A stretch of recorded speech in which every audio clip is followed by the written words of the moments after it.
Thanks, ladies. Well, guys, you know you've made it when Google dedicates their site to you. And if you jump on Google today, you'll see this fabulous animated tribute to Freddie Mercury. There it is. It's quite cute. And that's because today would have marked the Queen frontman Freddie's 65th birthday. And if you're a bit of a fan of Queen, I am, and the great frontman, you can take part in Freddie for a Day and dress up as the man himself, which raises awareness for HIV and AIDS. Or, like us, you can just lament on some of the cracker hits. One of my favourite girls was, and Gaga has named herself after it, of course, Radio Gaga. I think we've got a little bit to have a listen. Remember it? Oh, yeah. Yep. Great chords.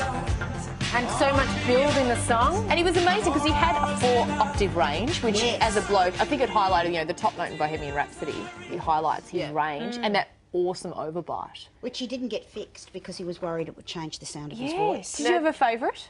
Yes, Bohemian Rhapsody. Did you love it? I never understood what it meant as a kid. You don't have to. It doesn't matter. And you just have to get to the headbanging part. It was huge, wasn't it? Wasn't it great that Wayne's World brought it to a whole new generation that didn't know it at all? Stacey, I'm interested in your opinion as the music expert. Well, I just want to tell you that, OK, Freddie Mercury, if you don't know, he actually died of HIV. Yeah. And he was one of the first sort of really famous, really accomplished, really respected macho guys to pass away from this illness. And suddenly it seemed really real to everybody. 1991, I can remember when it happened. Do you remember? Yes, and there absolutely. were rumours about it, but he didn't talk about it until 3 days before he passed away. It was really, really incredibly sad. A terrible loss. He was an absolute genius. He was ambidextrous.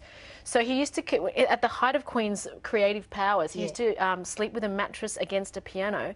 And if he woke in the middle of the night with a song, he could lean backwards and put his hand on the keys and write a song like that. It's amazing. Well, I was lucky enough to do We'll Rock You the musical and met Brian May and Roger Taylor auditioned us. And it was really incredible. They are still so devoted to him, and every performance, they said, every show, we want you to remember and respect the ghost of Freddie that is on stage every night. But it's also because of the sound. They had the most extraordinary sound because it was such tight harmonies and they were such great musicians. It's so extravagant. One of my favourite songs is Made in Heaven, because it's from the last of the 5 albums that Queen released. It's a title track from Made in Heaven. Yeah. And I think it's the song that people kind of use to eulogise Freddie Mercury. Yes. Which is really sad. Well, as something special for our studio audience today, Universal Music is giving each one of you a copy of one of Queen's final live albums.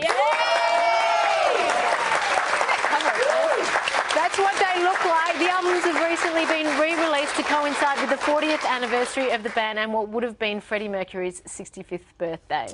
Fabulous. You're so lucky. But after the break, the knack to not apologising all the time. I'm so sorry. You are watching The Circle.